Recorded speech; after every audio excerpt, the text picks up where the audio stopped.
Let's give our spoiler review of Superman. I have some very specific things about this film. I want to discuss spoiler things. So please dip out if you want to be spoiler free. And if you've seen the movie, this is the time to discuss spoilers. We're doing 69. It now, and we'll do it again on Versus on Monday. I saw the film for a second time at a special screening, I think sponsored by Wishbone at the Rooftop Cinema in downtown LA. Went there with my dog. I guess it's my dog now. And we watched Superman a second time, and a lot of things stood out to me. And I'll say this. I didn't change my opinion. This is a movie for kids and families. But there are a lot of things in this movie. There are so many nitpicks. It's like a comic book fan's dream.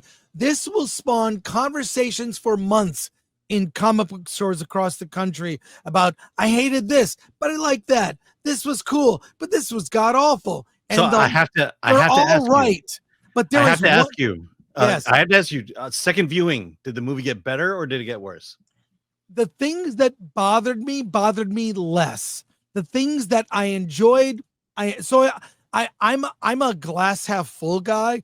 I'm an optimist. I like the spirit of Superman, looking for good, trying to do good. That's what I aspire to. So there wasn't any pressure.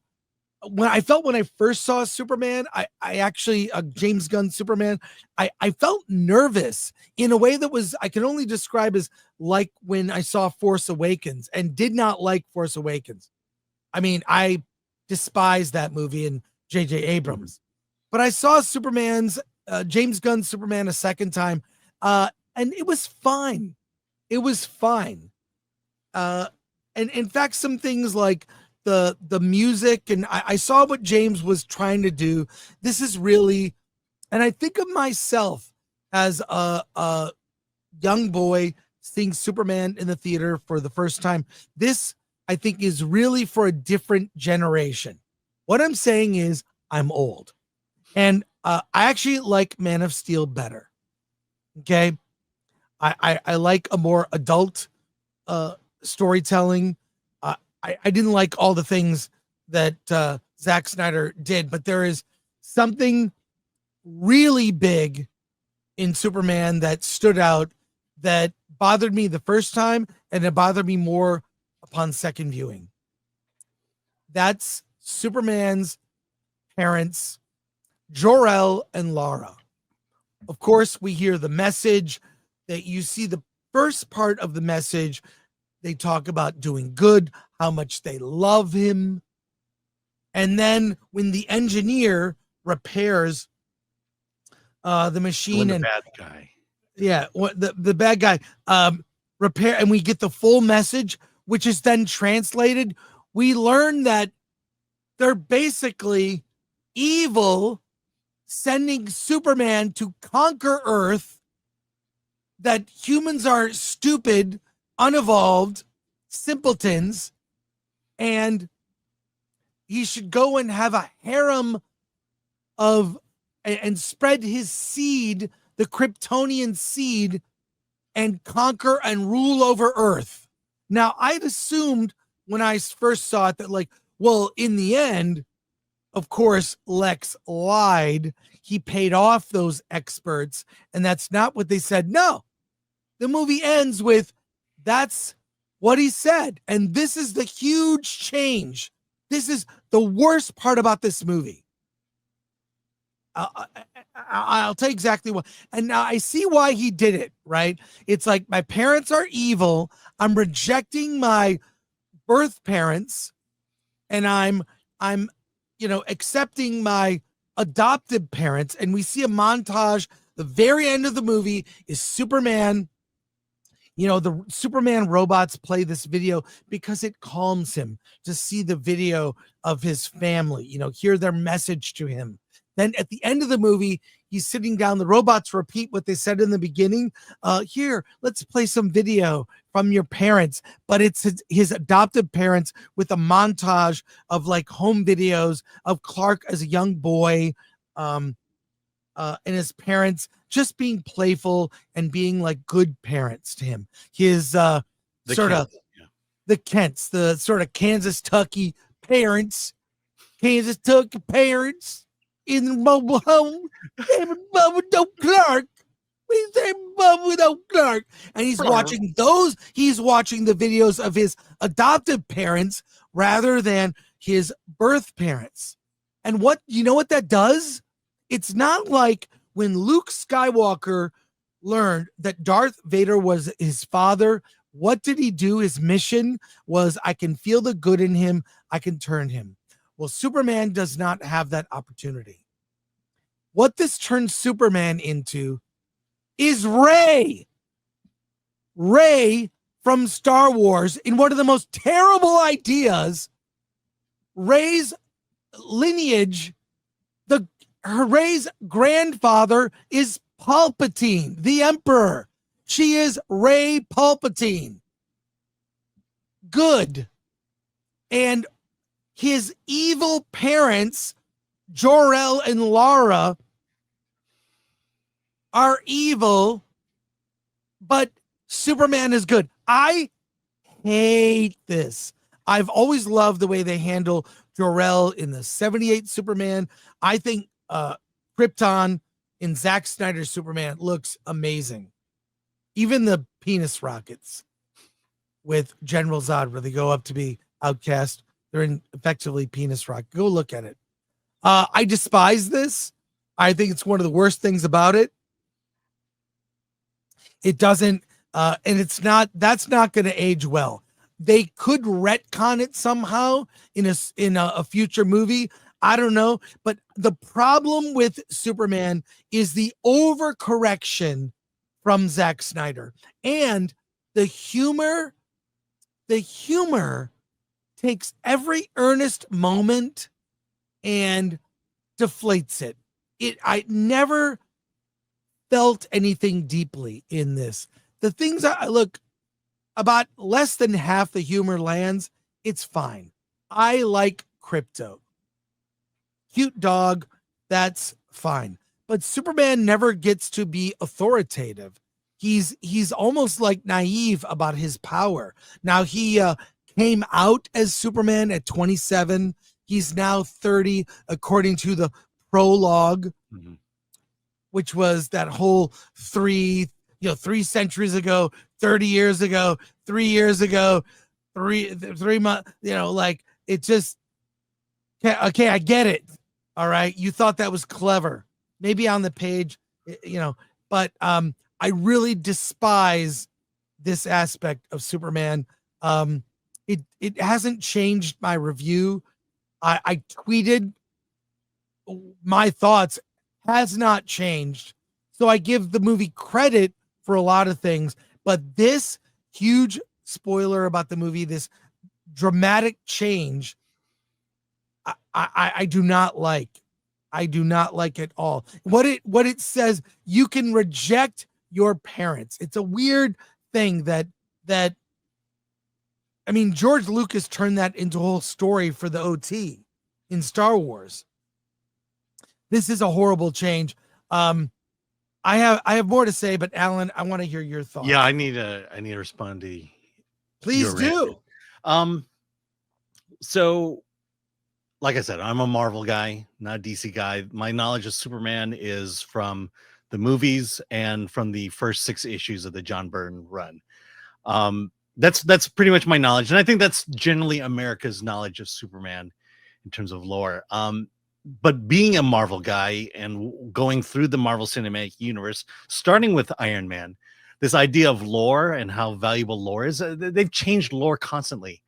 And so from the MCU, I'm just used to lore changing. They're trying to, they're just trying to make a movie and do. Okay, so this whole thing about Jor-El, fine, I get it. I get why people are upset, but it didn't bother me.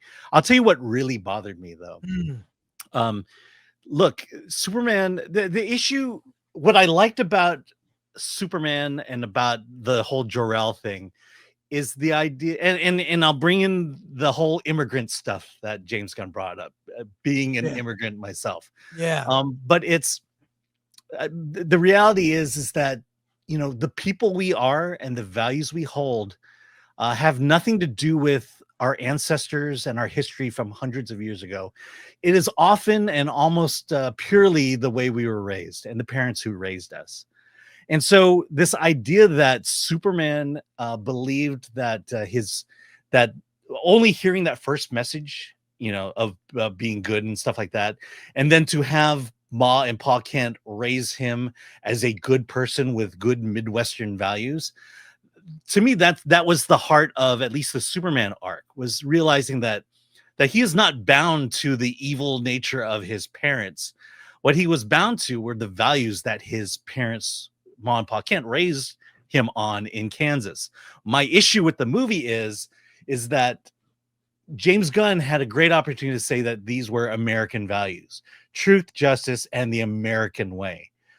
Because I will tell you, as an immigrant, these values are very much American versus my history, which is Chinese, which is Asian. These are not Asian values. These are American values. These are not Chinese values. These are decidedly American values. And to not have the guts to just come out and say that these are American values, that Superman lives by the motto of truth, justice, and American way.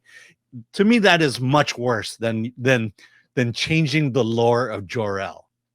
And so, look, I can nitpick that too, but to me, the idea that Superman is this good person and that his goodness comes from his parents is a great story. Is a story that parents should have, to realize that you are raising the next generation and you have direct control over the values you teach them. And the fact that Superman in this movie on several occasions chose the path of peace, the path of goodness, versus what they wanted to kill the kaiju, and Superman had a different idea of saving him and understanding him. That is the values that they're trying to portray in this one. And so, and then to your comment about it's too funny, or to me, that was the contrast that I really liked about it.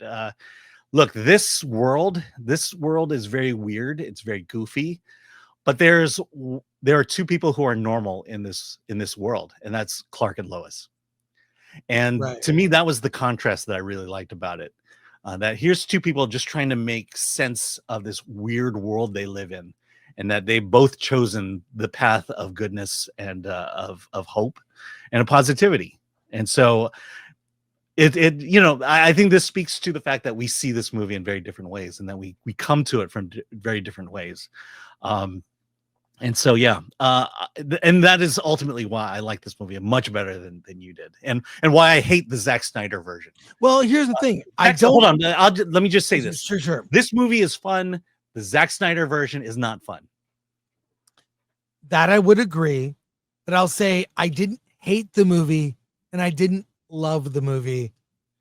But there are things about it that I acknowledge were fun, and I agree with you on the fun. I'll also agree, and I think is a huge missed opportunity. The reason so many people come to America from outside America is because of our American values, and we used to export those through our cinema. But Hollywood hates America, and Gunn plays it very safe. There's that line that his brother utters, Sean Gunn, at the end, who says, well, the one thing conservatives and liberals can get behind is Lex Luthor sucks. That's what he says. And that's Gunn's comment. I don't think Gunn is an extreme liberal. I think he's sort of based to leaning left. Mostly people in Hollywood. But he's not bound by, the Democratic Party or right. Those are his values. Look, most people lean left in Hollywood, to be fair, but not everybody's a psychopath like Mark Ruffalo or Mark Hamill, the two Marks. So look, in the end, it's a big change that I really don't like. Gunn handled this idea better, Because where did Ray get her values as she raised herself single in a desert On a as a desert, yeah. junk merchant kid? I mean, we don't need to regurgitate for the thousandth, for the, I don't know how many times, how much the sequel trilogy sucks, but it's a bad idea that was better handled by Gunn, and I still don't like it. Doesn't make it better just because he handled it better. So, and this is very much, I think the problem with this movie is Gunn got in his own way. I feel like this movie would have been better directed by someone else. Well, I'm curious because this movie feels like it was much longer. Yes. And that they edited it down for time. And in doing that, there were crucial elements of this story that I feel like were cut out. Right. And I think that's also why it feels like it's a roller coaster and doesn't let up. It's just they edited to what we got to a just over 2-hour movie. Yeah. Well, look, I will I'll put up my tweet really quick that where I commented. I'll just give it to you really quick here. It's oh my god, it's so small it doesn't matter. I'll just let's put that back. Let's put that back. On my profile at that Chris Gore. Great cast. David Cornsweet is a fantastic Superman, authentic and unapologetically comic book inspired, like a live action cartoon. Unfortunately, James Gunn Superman feels like a recap video of season 1 of a Superman TV series on Max. This is Gen Z Superman for TikTok generation. The hyper fast pace is both a strength and a weakness. Everything about the Superman is the opposite of Zack Snyder's darker, more serious and epic vision. There is I talked about the terrible lore breaking. On the plus side, it's refreshing to see women allowed to be sexy in a modern Hollywood movie. Heels, skirts, cleavage. And I'll end. Kids and families will love it. Kids and families will love it. Mm-hmm. So there you go. There's this movie will create a lot of conversations, and we'll have another one with other people. There are a lot of this is divisive, but divisive in a good way, because we're not talking about wokeness. We're not talking about, race or gender swaps. We're talking about things we liked and disliked about the movie. Now, on that level, I just want to end with this, that I love it. I don't care that Alan's opinion is different from mine, or that other people in the sphere don't love the movie, in fact, hate the movie. That's cool. I have tolerance for other people's opinions. What I find disconcerting is when I see, I can't believe, where people attack you or me for having the opinion we have. You can attack the opinion, but attack us personally. That is, I'll engage with you in a conversation about the film. I want to hear what you liked about it or what you disliked about it. That's a productive conversation. But it really, I really don't like when it goes to a place that is. I feel like these discussions are easier had when I can look you in the eye, as I am now, longingly, Alan.